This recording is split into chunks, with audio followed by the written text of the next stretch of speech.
नमस्कार, मी कीर्तीज रेसिपी पुन्हा एकदा तुम्हा सर्वांचं आपल्या यूट्यूब चॅनलमध्ये मनापासून खूप खूप खूप स्वागत आहे, ज्याचं नाव आहे कीर्तीज रेसिपी। तर आज मी तुम्हाला तयार पिठाचे घावणे कसे बनवायचे तर आज सांगणार आहे। रेसिपी खूप सोपी आहे आणि हे घावणे आपण कधीही बनवू शकतो। तुम्ही नाश्त्यासाठी किंवा तुमच्याकडे मित्रमैत्रिणी किंवा नातेवाईक कोणी जरी येणार असतील नाश्त्यासाठी तर तुम्ही हे घावणे झटकीपट अगदी 5 मिनिटात हे घावणे आणि चटणी तयार होते। तर व्हिडिओ शेवटपर्यंत नक्की बघा। आणि हे घावणे आणि चटणी ही कोकणातील प्रसिद्ध अशी घावणे आणि चटणी मी आजच्या रेसिपीमध्ये तुम्हाला बनवून दाखवणार आहे। रेसिपी अजिबात स्किप करू नका। ही रेसिपी सगळ्यांनाच अगदी लहानांपासून ते मोठ्यांपर्यंत नक्कीच आवडेल। तर रेसिपी स्किप न करता पूर्ण पहा। हे घावणे खायला खूपच टेस्टी आणि खरंच असे चटकदार लागतात। अगदी हे मऊ लुसलुशीत घावणे होतात आणि त्यासोबतच आपण चटणी सुद्धा बनवणार आहोत। अशाच पारंपरिक आणि नवनवीन रेसिपी पाहण्यासाठी कीर्तीज रेसिपी चॅनलला सबस्क्राइब करा आणि सोबतच बेल आयकॉन प्रेस करा। तर चला मग रेसिपीसाठी सुरुवात करूया। आता इथं तांदळाचं पीठ आपल्याला म्हणजे घावणे बनवण्यासाठी तांदळाचं पीठ कसं तयार करायचं तर ते सर्वप्रथम आपण पाहणार आहोत। इथं मी तांदूळ घेतलेले आहेत, तर इथं मी जवळपास 1 किलो तांदूळ घेतलेले आहेत। आता हे तांदूळ आपल्याला घावणे बनवण्यासाठी आपल्याला कुठला तांदूळ हवा आहे तर मी तुम्हाला सांगते। तुम्ही कुठलाही तांदूळ घ्या, पण तो त्या तांदळाचा भात चिकट होता कामा नये। जर भात चिकट होत असेल तर तो तांदूळ अजिबात वापरू नका। आणि जर तुम्ही राशनचा तांदूळ जर वापरला घावणे बनवण्यासाठी तर तो सर्वात उत्तम आहे। आता इथं हा तांदूळ आपल्याला जवळपास 3 पाण्याने धुवून घ्यायचा आहे, कारण कसं त्याच्यामध्ये धूळ वगैरे असलेली ती आपल्याला धुवून काढायची आहे। नंतर इथं एक गाळण घ्यायची आहे आपल्याला, म्हणजे अशी मोठी खोलगट अशी ही गाळण मी घेतलेली आहे। त्याच्यामध्ये हे तांदूळ जे आपण धुतलेले आहेत तर हे तांदूळ त्या चाळणीमध्ये किंवा त्या गाळणीमध्ये आपल्याला हे पूर्ण तांदूळ काढून घ्यायचे आहेत, म्हणजे तांदळामध्ये काहीच पाणी राहणार नाही। त्याच्यामध्ये जे पाणी आहे ते असं नितळलं जातं आणि तांदूळ हे पटकन कोरडे पडले जातात आणि तांदूळ वाळायला जास्त वेळ लागणार नाही। त्याच्यासाठी आपल्याला चाळणी किंवा अशी गाळण घ्यायची आहे मोठी, आणि पात्रामध्ये आपल्याला ती गाळण ठेवायची आहे 5 मिनिटासाठी किंवा 2-3 मिनिट जरी ठेवली तरी त्याच्यातलं पाणी पूर्ण नितळून जातं। आता इथं पाणी पूर्ण नितळलेलं आहे तांदळातलं, आणि इथं मी फॅनच्या हवेलाच एक सुती कपडा फरशीवर अंतरलेला आहे आणि त्याच्यावर आपल्याला हे तांदूळ पातळ असे पसरून घ्यायचे आहेत।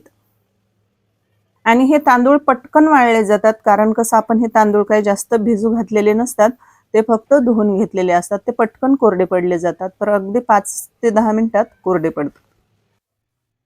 आता तांदूळ आपले वाळलेले आहेत आणि त्याचं पीठ आपल्याला म्हणजे गिरणीतून मी बारीक करून आणलेलं आहे। आता इकडे आपल्याला ओल्या नारळाची चटणी बनवायची आहे। तर चला मग, इथं मी 1 वाटी खोबरं घेतलेलं आहे। तर ओलं नारळ असेल तर उत्तमच। 2 चमचे डाळवा घेतलेला आहे। मोठी 1 वाटी खोबरं आहे, तर तुम्ही किसून घ्या किंवा बारीक काप करून घ्या। 4 ते 5 हिरव्या मिरच्या, 3-4 लसणाच्या पाकळ्या आणि 1 इंच आल्याचा तुकडा घालायचा।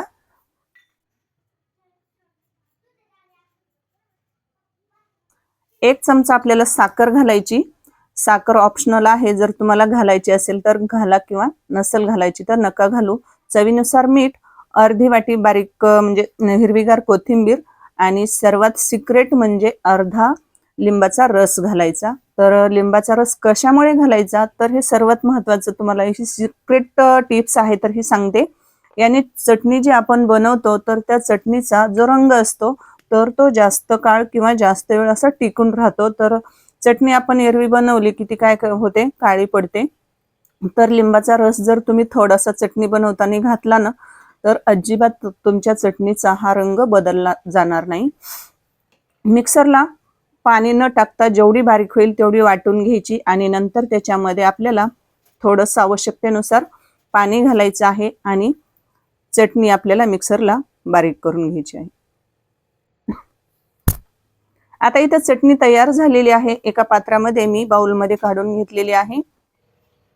आता इथं आपण लगेच चटणीवर जे तडका टाकणार आहोत तर तडका बनवून घेणार आहोत।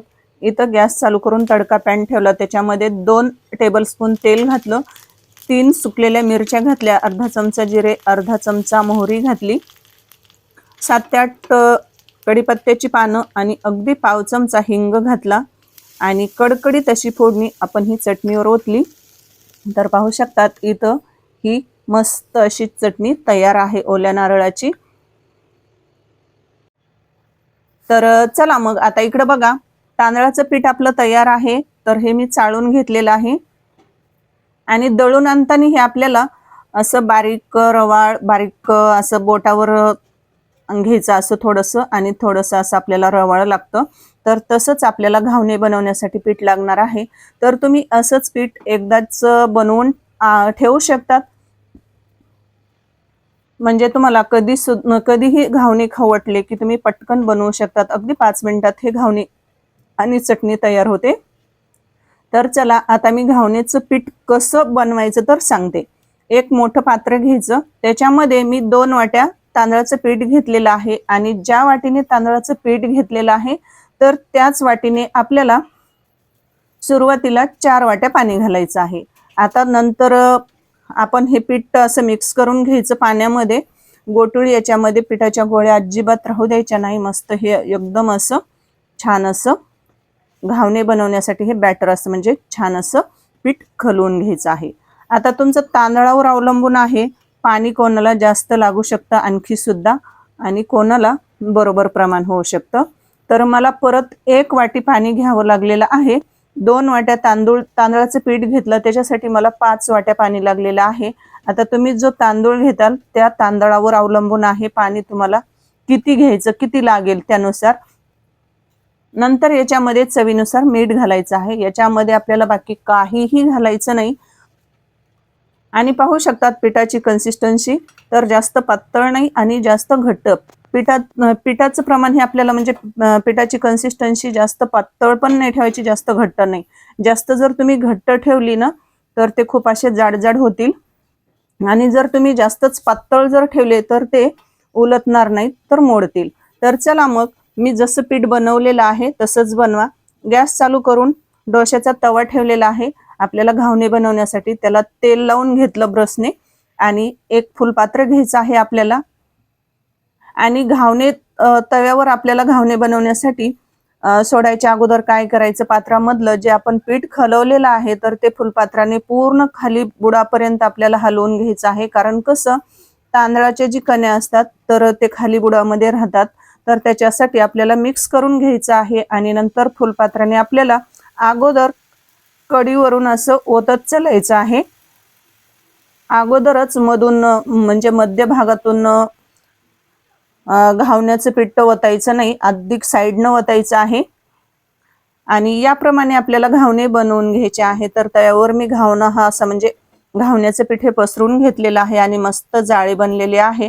आणि घावणे बनवताना काय करायचं आहे, गॅसची फ्लेम आपल्याला फुल ठेवायची आहे, म्हणजे तरच आपल्या घावणे जे बनवणार आहोत तर त्याला मस्त जाळी येणार आहे। आणि घावणे बनवायला काय तव्यावर ओतलं, घावण्याचं पीठ ओतलं की काय करायचं, अगदी 1 ते 2 मिनिटच आपल्याला काय करायचं, एक ताट झाकून ठेवायचं आणि नंतर पुन्हा पलटी करून घ्यायचं आहे घावणं आपल्याला। म्हणजे असं केल्याने काय होईल, एकदम असे कुरकुरीत होतील। आणि जर तुम्हाला एकदम जास्त कुरकुरीत जर घावणे बनवायचे असतील तर काय करायचं, तुम्ही घावणे दोन्ही साईडने भाजू शकतात। आणि जर तुम्हाला मऊ लुसलुशीत घावणे जर बनवायचे असतील तर तुम्ही एका साईडनेच घावणे भाजू शकतात। याला जास्त तेलाची गरज लागत नाही। आणि बघा इथं मी काय केलेलं आहे, टोपलं घेतलेलं आहे आणि त्याच्यावर सुती कपडा टाकलेला आहे, आणि त्याच्यावर तव्यानेच मी काय केलं, असं घावणे टोपल्यामध्ये असे काढून घेतलेले आहेत। तर याच पद्धतीने आपल्याला बाकीचे राहिलेले सुद्धा घावणे बनवून घ्यायचे आहेत। अगदी झटपट बनणारी रेसिपी आहे। फक्त तुम्ही तांदळाचं पीठ मी जसं सांगितलेलं आहे तसं तुम्ही एकदाच बनवून ठेवू शकतात, आणि कधी सुद्धा आयत्या वेळेला तुम्ही हे घावणे आणि चटणी एकदम अशी कोकणामध्ये प्रसिद्ध असे हे घावणे आणि चटणी ही प्रसिद्ध आहे कोकणामध्ये. तर तीच कोकणचीच प्रसिद्ध घावणे आणि चटणी आज मी म्हटलं चला माझ्या यूट्यूब फॅमिली सोबत पण ही रेसिपी शेअर करावी. तर मी तुमच्यासोबत ही रेसिपी शेअर करत आहे. जर तुम्ही आणखीही कीर्तीज रेसिपी चॅनलला सबस्क्राईब केलं नसेल तर सबस्क्राईब करा आणि जर रेसिपी आवडली असेल तर एक लाईक करा. तर इथं पाहू शकतात काय करायचं, घावणे काढायचे तव्यावरचे, टोपल्यामध्ये घेतले की काय करायचं ते थंड होऊ द्यायचे आणि चांगले थंड झाले की ते एकदम असे मऊ लुसलुशीत बनतात आणि नंतर आपल्याला ते दुमडून ठेवायचे आहेत. जर तुम्ही लगेच दुमडले तर ते चिकट होतात. तर लगेच आपल्याला त्या घावणींची अशी म्हणजे घावणे दुमडून ठेवायचे नाहीत, घड्या घालून ठेवायचे नाहीत पोळी दुमडल्यासारखे. तर घावणीत भाजले की टोपल्यामध्ये काढून घ्यायचे, असे पसरून ठेवायचे आहेत आणि थंड झाले की नंतर ते फोल्ड करून त्याच्या असे म्हणजे दुमडून टोपल्यामध्ये ठेवायचे आहेत. तर पाहू शकतात इथं पांढरे शुभ्र असे मऊ लुसलुशीत जाळीदार असे इथं घावणे तयार झालेले आहेत. तर मी संपूर्ण घावणे बनवलेले आहेत आणि टोपल्यामध्ये काढून घेतलेले आहेत. आणि जर तुम्हाला एकदम असे क्रिस्पी कुरकुरीत करायचे असतील तर तुम्ही हेच घावणे दोन्ही साईडने कुरकुरीत होईपर्यंत भाजा आणि ओल्या नारळाच्या चटणी सोबत तुम्ही हे घावणे खाऊन बघा. एकदा नक्कीच ही रेसिपी बनवून बघा, खूपच टेस्टी लागते. तर इथं घावणे आणि आपली ओल्या नारळाची चटपटीत अशी चटणी तयार झालेली आहे. तर कशी वाटली रेसिपी मला नक्कीच कमेंट करून सांगा. रेसिपी जर आवडली असेल तर प्लीज एक लाईक करा, शेअर करा आणि कीर्तीज रेसिपी चॅनलला जर तुम्ही सबस्क्राईब केलं नसेल तर वाट कसली बघताय, पटकन सबस्क्राईब करा. तर भेटूया अशाच एकदम सोप्या रेसिपीमध्ये आणि झटपट बनणाऱ्या रेसिपीमध्ये. तोपर्यंत स्वस्त खा आणि मस्त राहा. तर वेळात वेळ काढून रेसिपी पाहिल्याबद्दल तुम्हा सर्वांचं मनापासून खूप खूप खूप धन्यवाद. तर बाय सर्वांना.